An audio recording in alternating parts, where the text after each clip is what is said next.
आप सभी का मेरा नमस्कार। मैं संजय शर्मा आप सभी का अपना चैनल फिजिक्स पढ़ना पे स्वागत करता हूँ। चलिए, तो आज लेक्चर 8 है और इसमें हम लोग पढ़ने वाले हैं शेप के बारे में पढ़ने वाले हैं कि आकृति किसे कहते हैं, आकृति क्या क्या होता है। चलिए, जब भी हम गणित पढ़ते हैं तो उसमें हमें आकृतियाँ देखने को मिलती है, जैसे आयत, वर्ग, त्रिभुज, शंकु, बेलन, गोला, अर्धगोला, ये सभी आकृतियाँ हैं। जब हम इनके बारे में अच्छे से जान जाएंगे कि ये कैसी होती हैं, कितने प्रकार की होती हैं, तो इनको हमें बनाना आसान हो जाएगा। जैसे इनमें बहुत सारी आकृतियों का हम लोग क्षेत्रफल निकालते हैं, आयतन निकालते हैं और उसके बहुत सारी चीज़ें हम लोग निकालते हैं, जैसे विकर्ण निकालते हैं। तो जब हम आकृतियों के बारे में जान जाएंगे तो हमें क्षेत्रफल, आयतन और उसके सारे फार्मूला को याद करने में सहूलियत होगा, आसानी होगा। हम समझ पाएंगे कि कौन से आकृति का आयतन निकलता है और कौन से आकृति का परिमाप निकलता है। तो चलिए, उससे पहले भी हम लोग समझते हैं कि आकृति होता क्या है। तो आकृति के बारे में हम लोग जानेंगे। आकृति को अंग्रेजी में शेप कहते हैं। तो आकृति किसे कहते हैं, यही हमारा आज का टॉपिक रहेगा कि आकृति किसे कहते हैं। तो आकृति किसी वस्तु की, मान लीजिए कि आपसे कोई अगर आकृति का परिभाषा पूछे कि आप परिभाषित कीजिए कि आकृति किसे कहते हैं, तो आप कहेंगे आकृति। आकृति को इंग्लिश में हम लोग शेप कहते हैं। क्या है आकृति? तो किसी वस्तु के बाहरी बनावट को हम आकृति कहते हैं, यानी किसी वस्तु के बाहरी बनावट या रूप को हम आकृति कहते हैं। तो यहाँ लिखेंगे किसी वस्तु के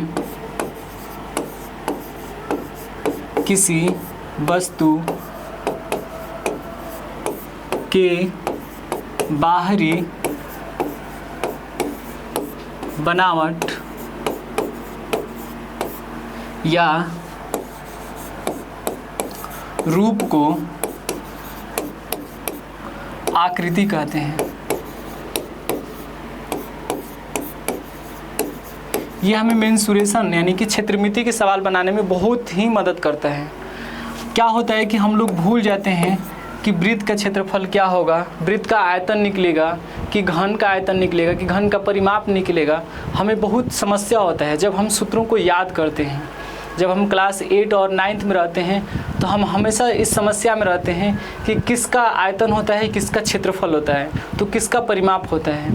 उससे भी हमें नहीं पता चलता है कि कौन सी आकृति 3D है, 2D है, 1D है। हमको कुछ भी नहीं समझ में आता है, जिससे काफ़ी तकलीफ़ होता है, काफ़ी हम लोग भूल जाते हैं। बार बार रटने के बाद भी हम नहीं बता पाते हैं कि गोला का संपूर्ण क्षेत्रफल क्या होगा, कि गोला का वक्र क्षेत्रफल क्या होगा। आप क्षेत्रफल भी देखे होंगे तो बहुत से ऐसे आकृति होंगे जिनके हम क्षेत्रफल, वक्र क्षेत्रफल भी निकालते हैं, संपूर्ण क्षेत्रफल भी निकालते हैं। लेकिन यदि हम आयत की बात करें तो आयत का केवल हम क्षेत्रफल ही निकालते हैं। हम कभी नहीं कहते हैं कि आयत का वक्र क्षेत्रफल क्या होगा। लेकिन यदि हम बेलन की बात करें तो बेलन में हम लोग वक्र क्षेत्रफल भी निकालते हैं और संपूर्ण क्षेत्रफल भी निकालते हैं। तो ये सारी जानकारी हम आपको धीरे धीरे करके बताएंगे, अलग से एक एक लेक्चर करके हम हर एक वीडियो में आपको सभी चीज़ें बताएंगे कि क्षेत्रफल कितने प्रकार के होते हैं, वक्र क्षेत्रफल, संपूर्ण क्षेत्रफल। उसमें आगे हम आपको ये बताएंगे कि परिमाप, किस आकृति का हम परिमाप निकालते हैं और किस आकृति का हम आयतन निकालते हैं। तो उससे भी सबसे पहले हमें आकृति को समझना होगा।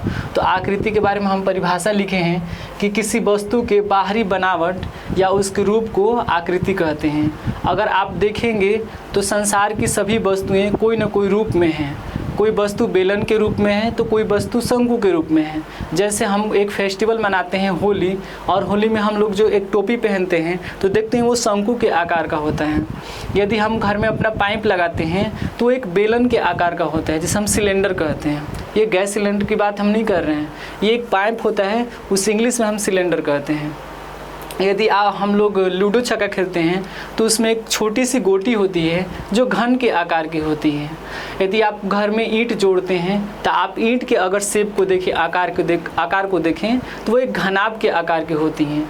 तमाम चीज़ें ऐसे हैं जो हमें लगता है कि जितनी भी संसार में वस्तुएं हैं वो सारे वस्तुओं का चित्र हम एक मैथमेटिक्स बुक्स में पढ़ते हैं और वो 3 भागों में डिवाइड करके हम सीखते हैं। 3D आकृति, 2D आकृति, 1D आकृति। 1D आकृति तो नहीं होता है लेकिन हम 1D के बारे में भी बताएंगे।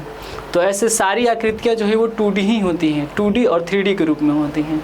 तो हम उसी आकृति का जिक्र करेंगे आज इसी वीडियो में।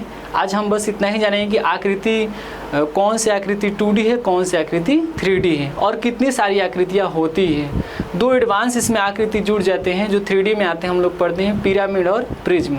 तो अभी तक जब तक से हम लोग 10 तक पढ़ते हैं तो कहीं पिरामिड और प्रिज्म का जिक्र नहीं होता है, लेकिन जब हम कॉम्पिटिटिव एग्ज़ाम में जाते हैं तो वहाँ प्रिज्म और पिरामिड अब आ रहा है, पहले नहीं आता था। तो अब नए सिरे से जो एग्ज़ाम हो रहा है उसमें प्रिज्म से क्वेश्चन आ रहे हैं और पिरामिड से भी क्वेश्चन कुछ आ रहे हैं। तो हम इन सारी चीज़ों को जानेंगे। चलिए, तो हम लिखे हैं कि आकृति क्या है। तो आकृति के बारे में बताएं हैं कि किसी वस्तु के बाहरी बनावट या रूप को आकृति कहते हैं। जैसे ये मेरा एक बोर्ड है, तो ये बोर्ड, इसको हम अभी 3D कहेंगे, लेकिन जो पुराने ज़माने में हम लोग बोर्ड पे पढ़ते थे वो 2D है, यानी उसमें केवल लंबाई और चौड़ाई हुआ करता था। और इसमें क्या है, लंबाई चौड़ाई और इसका कुछ न कुछ मोटाई है। अगर एक पन्ने की बात किया जाए, अगर एक कोई कॉपी है और एक पन्ने की बात किया जाए तो ये पन्ना जो होता है ये 2D होता है कि 3D होता है? आप इससे बताइए। आप इस पन्ना को देख लीजिए, ये 2D होता है कि 3D होता है? तो ये जो पन्ना है ये 2D होता है, यानी 2 डायमेंशन होता है। इसमें एक तरफ से लंबाई होता है और एक तरफ से चौड़ाई होता है और इसमें मोटाई नहीं होता है। तो चलिए इन सारी चीज़ों को जानते हैं, विस्तार रूप से सीखते हैं। तो आकृति किसी वस्तु की बाहरी बनावट या रूप को आकृति कहते हैं। आकृति 3 प्रकार के होते हैं। तो हम यहाँ देखते हैं आकृति, ऐसे लिख देते हैं, शेप यानी आकृति। आकृति 3 प्रकार के होते हैं। पहला 1D, दूसरा 2D, तीसरा 3D। तो बहुत से लोग कहें कि 1D क्या है, 2D क्या है, 3D क्या है। तो हम हिंदी में लिख लेते हैं एक विमीय आकृति। आकृति नहीं लिखेंगे क्योंकि आकृति के बारे में ही हम लोग पढ़ रहे हैं। दूसरा 2D का मतलब 2 विमीय। 3D का मतलब होता है त्रिविमीय।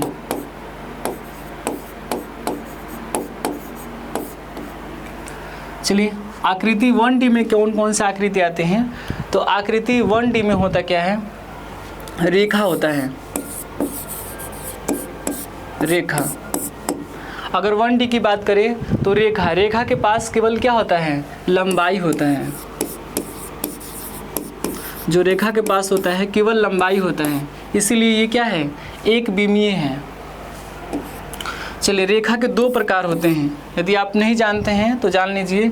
रेखा एक जो होती है वो सीधी रेखा होती है और जो दूसरी रेखा होती है उसे हम बोलते हैं टेढ़ी मेढ़ी रेखा। टेढ़ी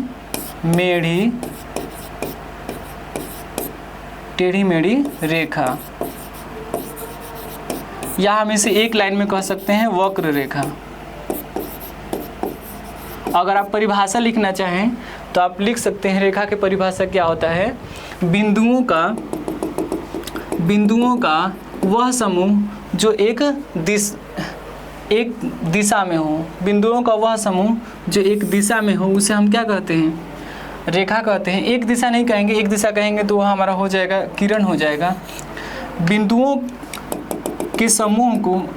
का समूह जिसके पास क्या हो, लंबाई हो, यानी जो रेखा होता है वो दोनों तरफ से क्या होता है, बढ़ता है। तो हम कहेंगे बिंदुओं का वैसा समूह जिसके पास केवल क्या हो, लंबाई हो, उसे हम रेखा कहते हैं। चलिए, रेखा 2 प्रकार के होते हैं। तो कौन कौन से होते हैं, एक हम बताएं सीधी रेखा और दूसरा क्या होता है, दूसरा जो होता है वक्र रेखा होता है। एक सीधी रेखा होता है और दूसरा वक्र रेखा होता है। सीधी रेखा को हम लोग बोल सकते हैं स्ट्रेट लाइन और वक्र रेखा को हम कर्व लाइन बोल सकते हैं। तो सीधी रेखा का आप परिभाषा लिखना चाहें तो लिख लीजिए कि वैसी रेखा जो सीधा गमन करती हो उसे सीधी रेखा कहते हैं। टेढ़ी मेढ़ी रेखा को हम लोग वक्र रेखा कहते हैं। आगे देखेंगे तो द्विविमीय आकृति। तो द्विविमीय आकृति में किसे कहते हैं? पहले द्विविमीय आकृति तो हम कहेंगे कि जिसके पास लंबाई और चौड़ाई हो। जिस आकृति के पास लंबाई और चौड़ाई हो उसे हम द्विविमीय आकृति कहते हैं। जिस आकृति के पास लंबाई के होने के साथ साथ क्या होना चाहिए? चौड़ाई होना चाहिए। और एक विमीय के पास क्या था? केवल लंबाई था। जैसे में हम लोग समझते हैं कि द्विविमीय आकृति कौन कौन सा है, तो हम कहेंगे पहला जो है त्रिभुज है। त्रिभुज द्विविमीय के प्रकार हैं। दूसरा जो है त्रिभुज के बाद चतुर्भुज, और तीसरा जो है जिसे हम बोलते हैं पंचभुज कह लेंगे, पंचभुज। छठवां कहेंगे हम लोग, छठ को कहेंगे षष्ठभुज। षष्ठभुज यानी कि त्रिभुज, चतुर्भुज, पंचभुज, षष्ठभुज और एक और आकृति होता है जिसे हम लोग बोलते हैं, 3 के बाद ये 4 आता है, ये 5 होगा, वृत्त। वृत्त जो होती है वो द्विविमीय आकृति होती है। उसमें लंबाई और चौड़ाई ही होता है, उसमें ऊंचाई नहीं होता है या मोटाई नहीं होता है। उसमें जब वृत्त में मोटाई हो जाएगी या ऊंचाई हो जाएगा तो हम उसे वृत्त न कहकर उसे हम गोला कहते हैं। अब आते हैं त्रिविमीय के पास। तो त्रिविमीय किसे कहते हैं? वैसी आकृति जिसकी 3 विमाएँ हों। यानी पहला विमा क्या होना चाहिए? पहला होना चाहिए लंबाई, दूसरा चौड़ाई होना चाहिए, और तीसरा क्या होना चाहिए? ऊंचाई।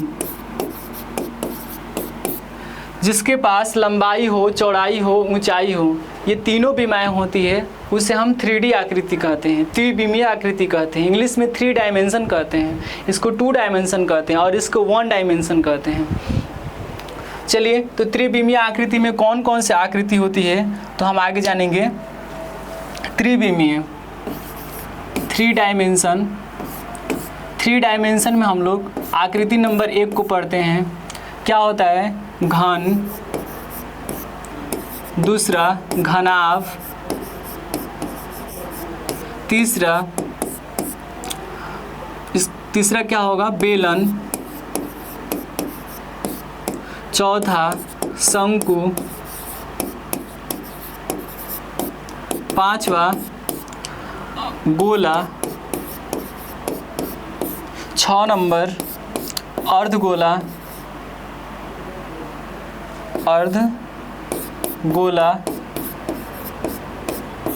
इसके बाद 7 नंबर में चलेंगे तो प्रिज्म होता है, और 8 नंबर में एक होता है पिरामिड।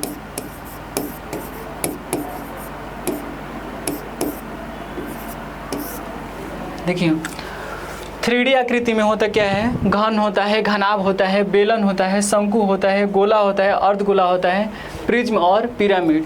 ये 8 आकृतियों के पास 3 विमाएँ होती है। लंबाई क्या होता है? लंबाई, चौड़ाई, ऊंचाई। ये तीनों आकृति के पास लंबाई, चौड़ाई और ऊंचाई होता है। लंबाई भी होता है, चौड़ाई भी होता है, ऊंचाई भी होता है। इंग्लिश में इसे लेंथ कहते हैं, इसे ब्रेथ कहते हैं। अगर मीनिंग गलती होगा तो आप लोग माफ़ कीजिएगा, हिंदी आप लोग सीख लीजिएगा। चौड़ाई है, ऊंचाई को हम लोग हाइट कहते हैं। बहुत लोगों को इसका भी अंग्रेजी नहीं पता होगा तो इसे क्यूब कहते हैं, इसको क्यूबाइड कहते हैं,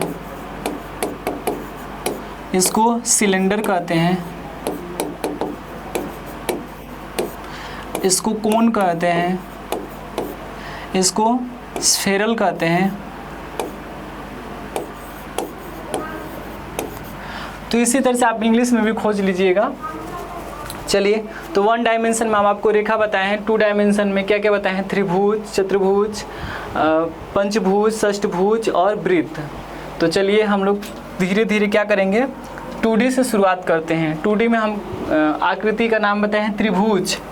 चलिए त्रिभुज के बारे में हम लोग कुछ सीख लेते हैं। त्रिभुज क्या है, जिसको इंग्लिश में ट्रायंगल कहते हैं। तो देखिए, जब भी कोई आकृति बनेगा तो 2 रेखाओं से नहीं बन सकता है, एक रेखा से भी नहीं बनेगा। जब भी आकृति की शुरुआत होगी तो कम से कम हमें 3 भुजा चाहिए। तो हम कहेंगे कि 3 भुजाओं से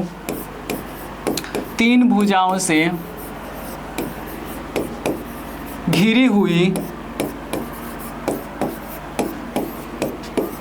3 भुजाओं से घिरी हुई बंद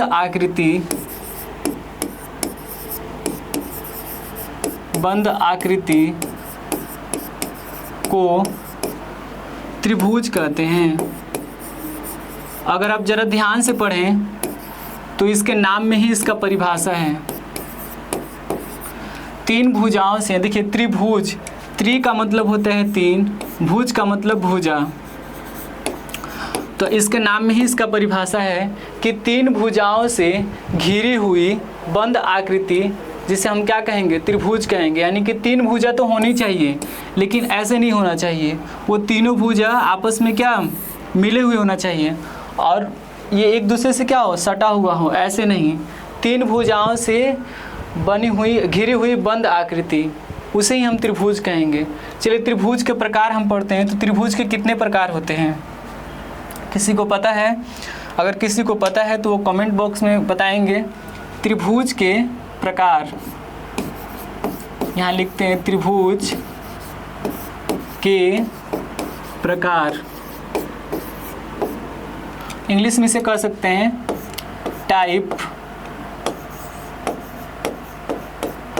टाइप्स ऑफ ट्रायंगल। चलिए, त्रिभुज के 3 प्रकार होते हैं, मुख्य रूप से 3 ही होते हैं। तो हम कहेंगे भुजा के आधार पे और कोण के आधार पे, तो दोनों आधार पे 3 ही होते हैं। तो हम पहले भुजा के आधार पे देख लेंगे त्रिभुज के प्रकार। चलिए इसको भी हम लोग क्लैरिटी से कर लेते हैं, अच्छे से, कुछ भी छूटना नहीं चाहिए। त्रिभुज के 2 तरह से होते हैं, एक भुजा के आधार पर, भुजा के आधार पे त्रिभुज के प्रकार होते हैं, और एक होता है कोण के आधार पर।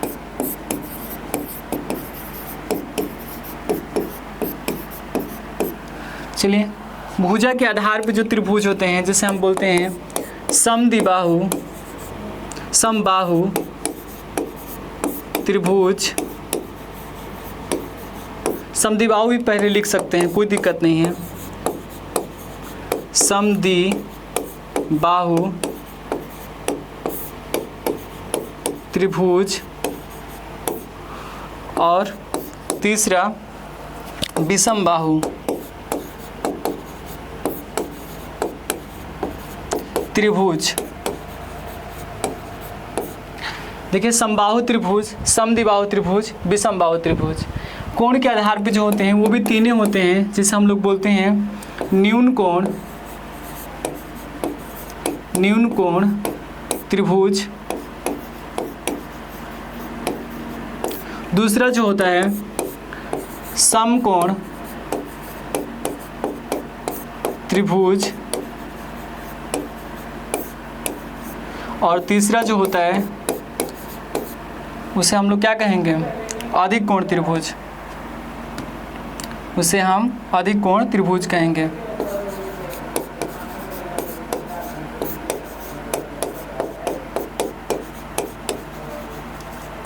अधिक कोण त्रिभुज।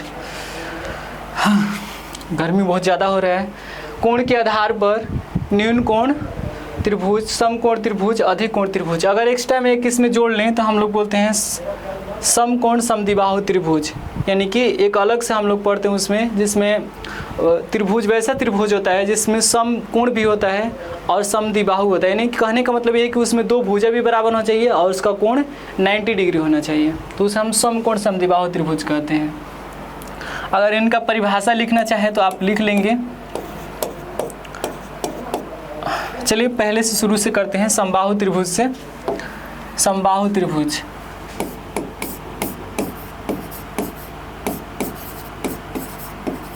समबाहु त्रिभुज,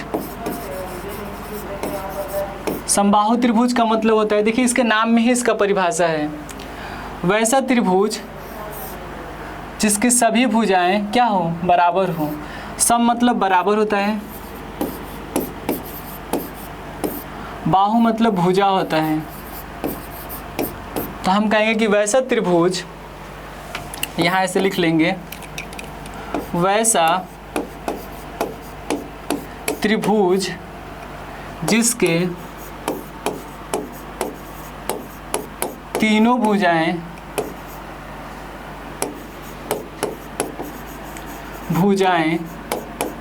तथा तीनों कोण आपस में बराबर हों,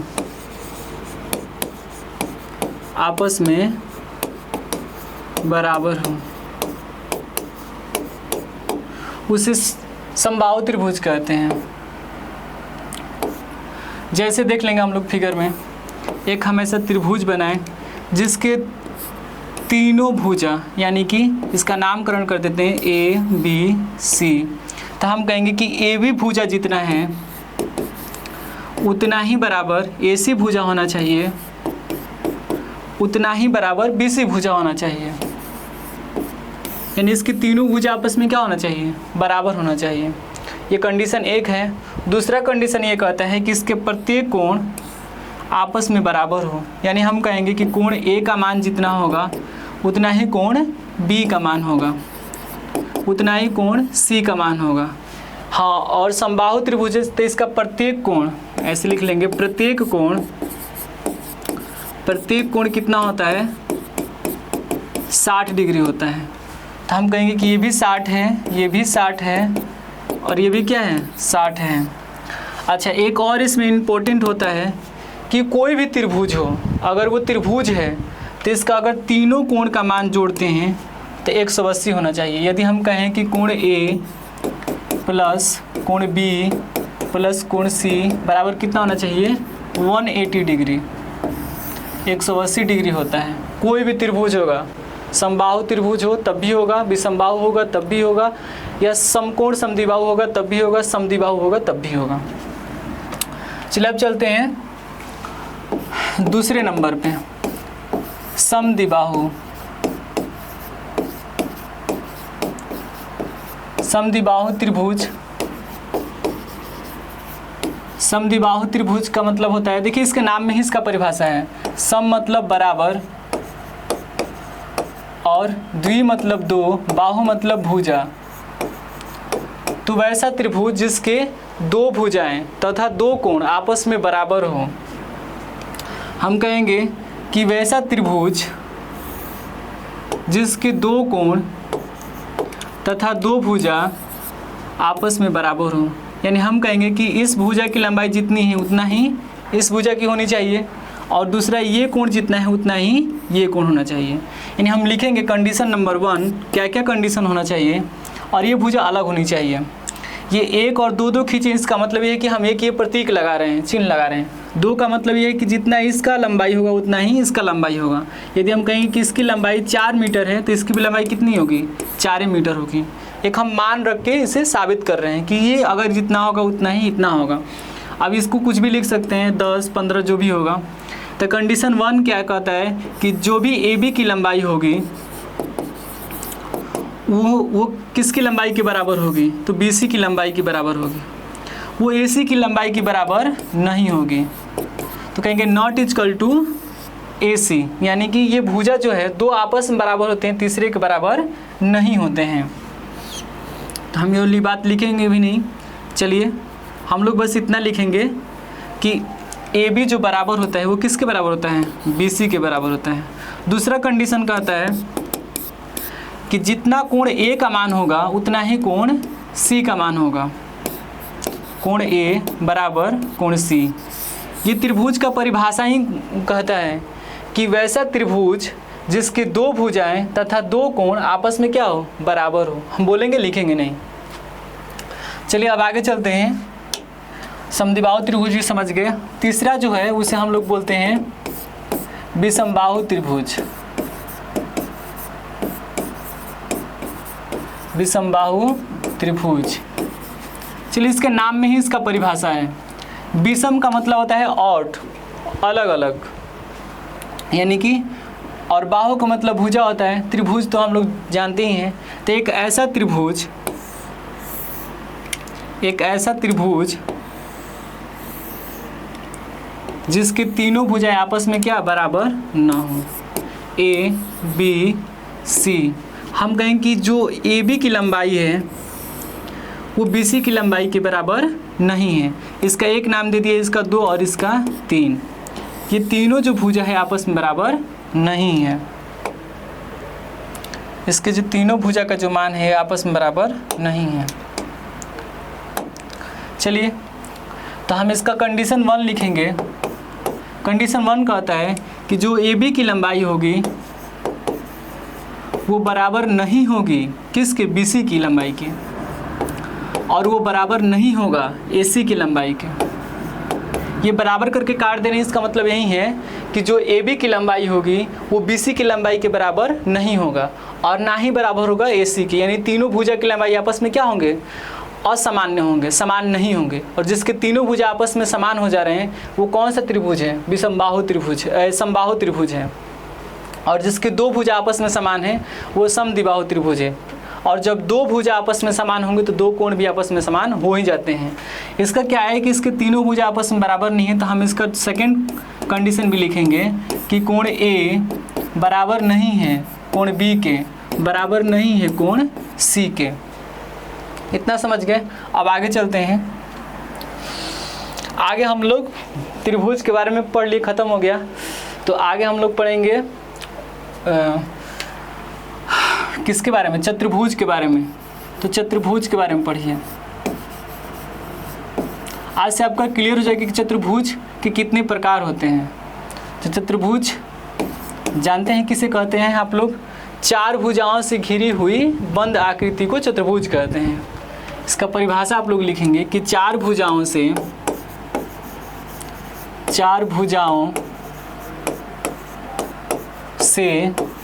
घिरी हुई बंद आकृति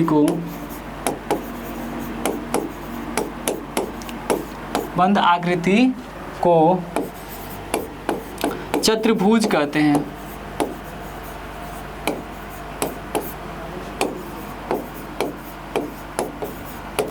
चार भुजाओं से घिरी हुई बंद आकृति को चतुर्भुज कहते हैं। चतुर्भुज के प्रकार हम लोग देखेंगे। तो चतुर्भुज के प्रकार कितने होते हैं,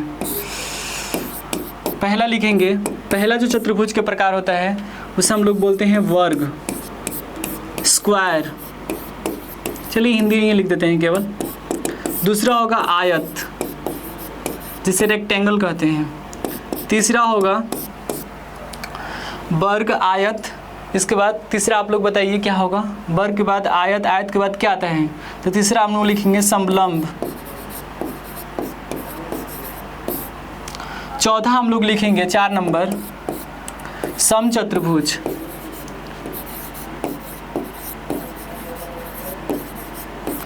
और 5वां लिखेंगे हम लोग समांतर चतुर्भुज।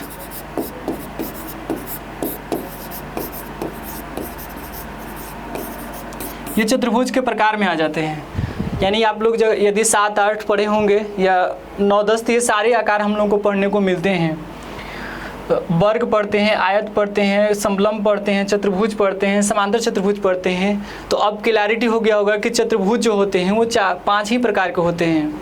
आप कहीं भी देखेंगे तो वर्ग मिलेगा, नहीं तो आयत मिलेगी, यानी कि 4 भुजाओं से ही घिरी हुई होनी चाहिए आकृति। इसके बाद समलंब मिलता है, समचतुर्भुज मिलता है और समांतर चतुर्भुज मिलता है। अगर हम वर्ग की बात करें तो लिखते हैं वर्ग। वर्ग क्या है, तो वैसा चतुर्भुज जिसके चारों भुज आपस में बराबर हो तथा चारों कोण आपस में बराबर हो और प्रत्येक कोण 90 डिग्री का हो। यानी यदि हम वर्ग की बात करें तो एक ऐसे 4 भुजाओं से बंद आकृति को बनाएंगे जिसके चारों भुज आपस में क्या होना चाहिए, बराबर होना चाहिए। देखिए ये एक उरेट हम नहीं बनाए हैं क्योंकि हाथ से बनाएंगे तो कोई ना कोई भुजा छोटा और बड़ा बन जाएगा। तो आप इसे स्केल से बनाइएगा, इंच स्केल ले लीजिए और इंच नाप कर बनाइएगा।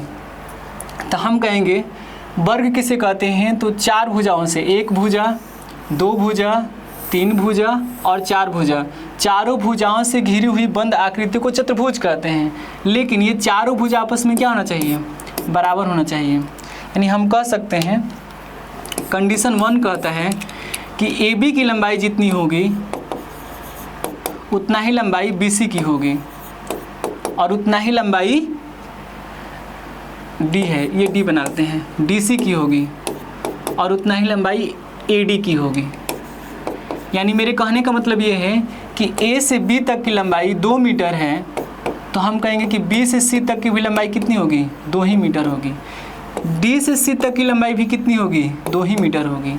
और A से D तक की लंबाई भी क्या होगी, 2 ही मीटर होगी। यानी चारों भुजाओं की जो लंबाई है वो आपस में क्या होनी चाहिए, बराबर होनी चाहिए। इसके होने के साथ साथ वर्ग और कहता है सेकेंड कंडीशन में कि इसका प्रत्येक कोण 90 डिग्री का होना चाहिए। अगर यदि प्रत्येक कोण 90 डिग्री नहीं है तो ये 4 भुजा तो आपस में बराबर होता है, तो ये हो जाएगा समचतुर्भुज हो जाएगा। क्योंकि समचतुर्भुज में भी यही कंडीशन होता है, उसके भी चारों भुजा बराबर होते हैं लेकिन उसके प्रत्येक कोण 90 डिग्री के नहीं होते हैं और इसके क्या होते हैं कि प्रत्येक कोण 90 डिग्री के होते हैं। तो यहाँ हम भी लिख लेंगे कि कोण A बराबर होगा कोण B के, बराबर होगा कोण C के और बराबर होगा कोण D के। यानी प्रत्येक कोण इसका कितना होगा, 90 डिग्री होगा। तो कंडीशन को आपको याद रखना है। यदि आपको कंडीशन याद है तो आप इसके बारे में कभी नहीं भूल पाएंगे और इस पे जो भी फार्मूला बनेंगे, जो भी सूत्र बनेगा वो आप उसको अच्छी तरह से समझ पाएंगे। जो भी सवाल बनेगा आप पढ़ के समझ पाएंगे कि इसमें निकालना क्या है, दिया क्या है और निकालना क्या है। तो हम एक वीडियो और बनाएंगे जिसमें क्षेत्रफल और परिमाप आयतन के बारे में पढ़ना होगा। वर्ग हो गया। दूसरा आयत के बारे में देख लेते हैं। आयत, मेरा बोर्ड भी आयत के आकार का ही है तो आयत को देख लेते हैं। तो आयत भी कहता है कि 4 भुजा होना चाहिए, 4 भुजा होना चाहिए लेकिन आमने सामने की भुजा आपस में बराबर होनी चाहिए। यानी कि ये भुजा इस भुजा के क्या होनी चाहिए, बराबर होनी चाहिए और ये भुजा इस भुजा के बराबर होनी चाहिए। अगर हम इसका नाम कर रख दें तो A B C D। चल देखिए ये आयत है और इसी के आकार के जैसा होता है समांतर चतुर्भुज। उसको भी यहाँ लिख देते हैं समांतर चतुर्भुज। समांतर चतुर्भुज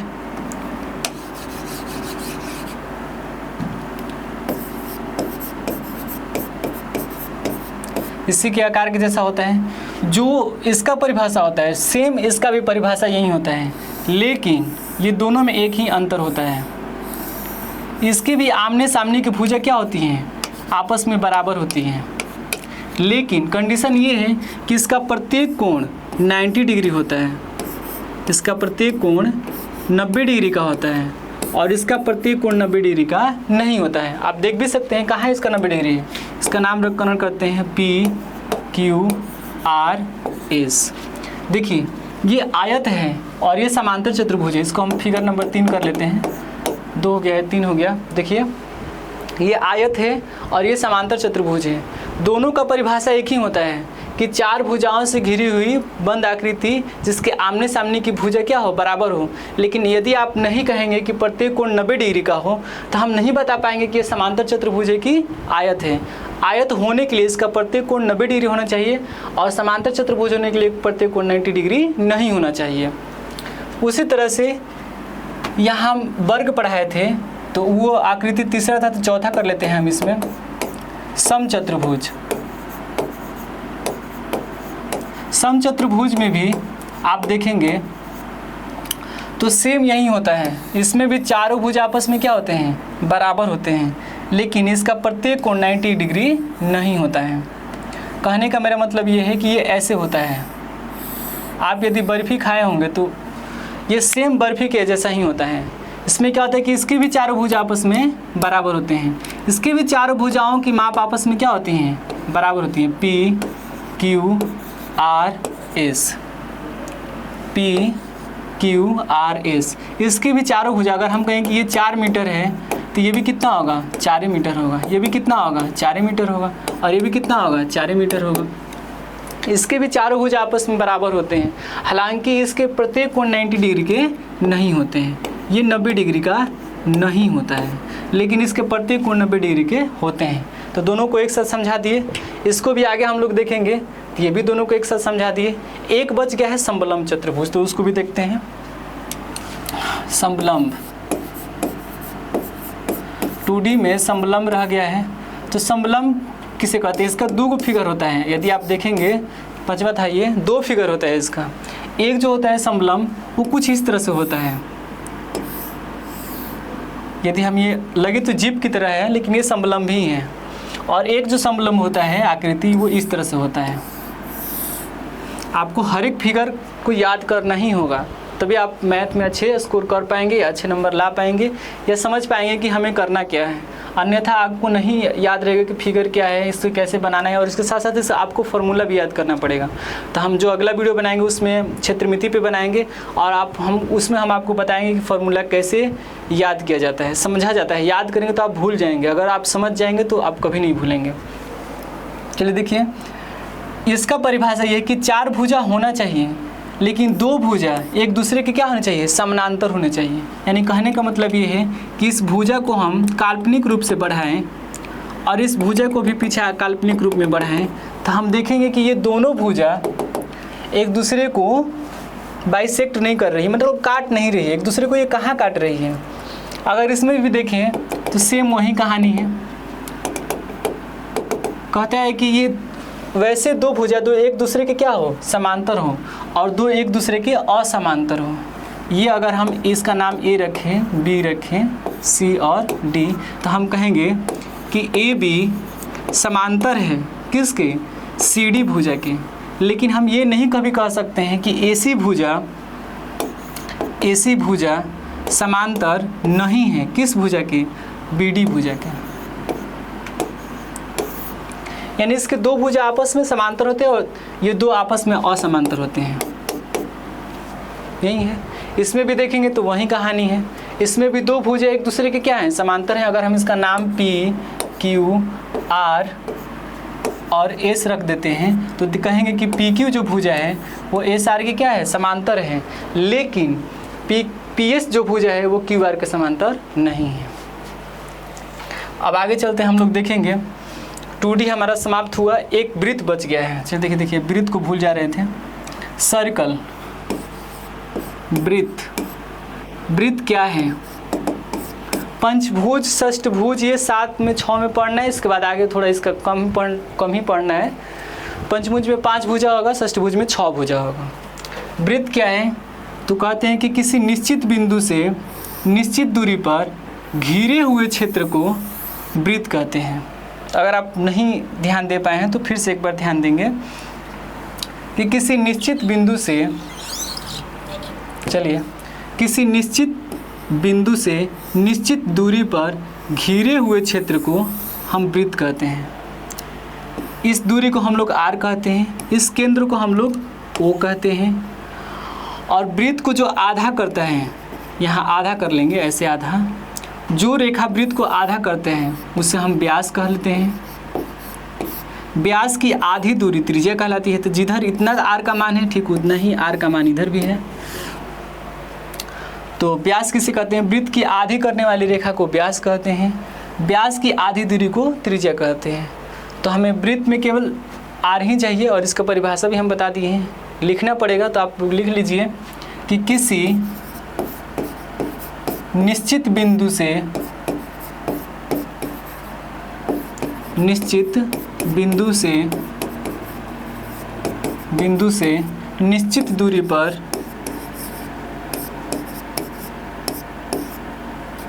दूरी पर घिरे हुए क्षेत्र घिरे हुए क्षेत्र को वृत्त कहते हैं। ये वृत्त में ज़्यादा कुछ नहीं पढ़ना है, आगे जब हम इसका क्षेत्रफल और परिमाप पढ़ाएंगे तो उसमें इसका सूत्र और व्याख्या करेंगे। वृत्त के बाद अब आते हैं 3D में। 3D का मतलब होता है 3 डायमेंशन, वैसी आकृति जिसके पास लंबाई हो, चौड़ाई हो और ऊंचाई हो, यानी ये तीनों चीज़ होना चाहिए, लंबाई, चौड़ाई और ऊंचाई होनी चाहिए। तो हम जिक्र करते हैं किसका, घन का करते हैं। घन देख लीजिए, घन को इंग्लिश में क्यूब कहते हैं। तो घन जो आकृति होता है वो 3D होता है। बना के हम लोग चेक करेंगे कैसे 3D होता है। यदि आप नहीं बनाना जानते हैं तो देख लीजिए कैसे बनता है। हम 2 ऐसे बना लेंगे, वर्ग बना लेंगे और वर्ग के सिरे को आपस में क्या करेंगे, जोड़ देंगे। चलिए देखिए, जो घन होते हैं उसके 6 फलक होते हैं।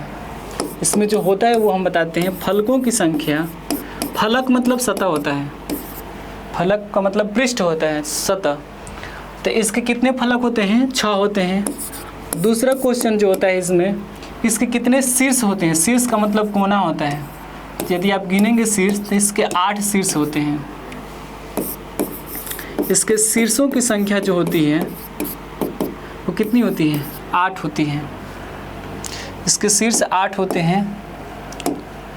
आगे हम लोग देखेंगे तीसरा नंबर, तो ये कहता है कि इसके किनारों की संख्या क्या होती है। तो ये किनारा है, इसके किनारों की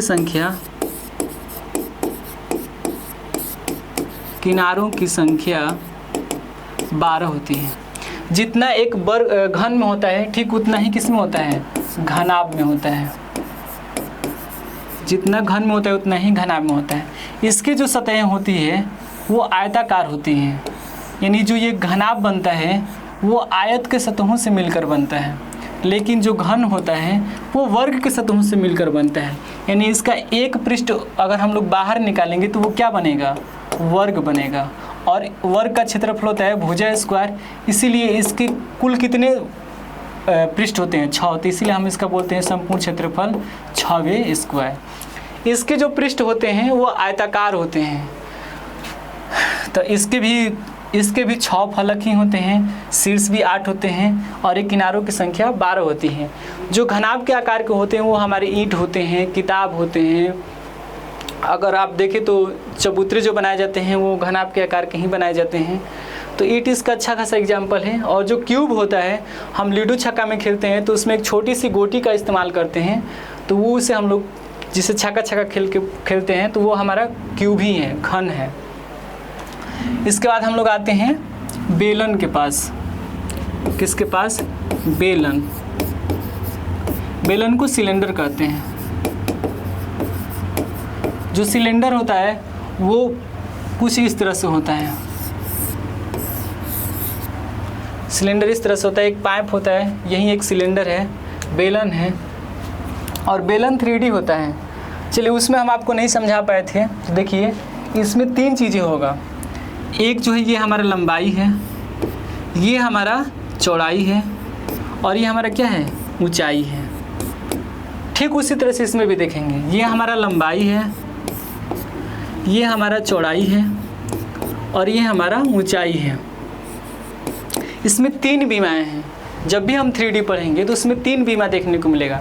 जैसे यदि आपसे कोई पूछ दे कि मैं कौन से आकृति में आऊँगा, 2D में या 3D में, तो मैं 3D में आऊँगा, क्योंकि एक यह मेरा कह सकते हैं कि ये मेरी ऊंचाई है और ये जो मेरी है ये मोटाई है साइड से, और लंबाई देख ही रहे हैं, लंबाई, चौड़ाई, और अगर इंच टेप लगाएंगे तो मेरे मोटाई पता चल जाएगा।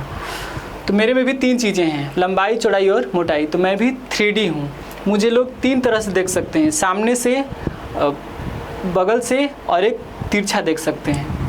तो जिस आकृति को हम 3 दिशाओं से देख सकते हैं वो 3D होता है। 3D का मतलब ही होता है इसमें 3 अक्ष होना चाहिए। 3 अक्ष मतलब लंबाई, चौड़ाई और ऊंचाई होनी चाहिए। आगे चलेंगे तो आगे हम बेलन की बात करें तो बेलन में भी सेम वही चीज़ होता है, एक सामने से देखते हैं, पीछे से और एक बगल से। ये बेलन है, ये भी 3D है। अगर इसके सूत्र के बारे में हमें बताना होगा तो आगे बताएंगे। एक अलग से इस पर वीडियो बनाएंगे। बेलन के बाद आता है शंकु, जिसको हम लोग इंग्लिश में कोन बोलते हैं। वो कुछ इस तरह से होता है। हम इसे फगुआ में या होली में टोपी के रूप में पहनते हैं। ये हमारा शंकु है। ये भी 3D है। इसमें भी लंबाई है, चौड़ाई है और ऊंचाई है। इसके कौन कौन से, इसको ये वाले जो हाइट है इसको हम लोग हाइट बोलते हैं। इस वाले को हम लोग तिर्यक ऊंचाई बोलते हैं, जिसे L से डिनोट करते हैं। और ये हमारा रेडियस है। 3 चीज़ें इसमें भी शामिल होता है। आगे चलेंगे तो घन, घनाभ, बेलन, शंकु, गोला पे आते हैं। यदि आप फुटबॉल खेले हैं तो वो एक गोला होता है। वृत्त और गोला में अंतर क्या है आप समझिए। ये वृत्त है और ये गोला है। कोई खास अंतर आपको देखने को नहीं मिल रहा है। जैसे ये बनाए ठीक उसी तरह से वो भी बनाए, लेकिन जो गोला होता है वो ज़मीन के सतह से एक हाइट पे होता है कि इसकी कितनी हाइट होती है। अगर आप गेंद लेके खेलते हैं, आप भूमि पे रखेंगे तो वो ज़मीन से कुछ ना कुछ सतह हाइट होगा, उसका कुछ ना कुछ ऊंचाई होगा, या इसके अंदर कुछ ना कुछ हम लोग भर सकते हैं। हवा होगा, या गोलाकार यदि हम गोली खेलते हैं तो उसके अंदर कांच होता है। जो भी, यानी किसी वैसे गोलाकार वस्तु जिसके अंदर हम कुछ रख सकते हैं, कुछ भर सकते हैं, तो वो क्या कहलाता है, गोला। लेकिन वृत्त के अंदर हम नहीं रख सकते हैं। जैसे अगर ये कोई पेज है, अगर हम इसको गोल काट दें तो इसके अंदर कहाँ रखेंगे, इसको ऊपर रख सकते हैं, लेकिन इसके अंदर नहीं रख सकते हैं। लेकिन जो हम फुटबॉल में गेंद इस्तेमाल करते हैं या क्रिकेट में जो गेंद इस्तेमाल करते हैं, हम उसे छुरे से क्या करते हैं, काट कर उसके अंदर हम कुछ न कुछ डाल सकते हैं।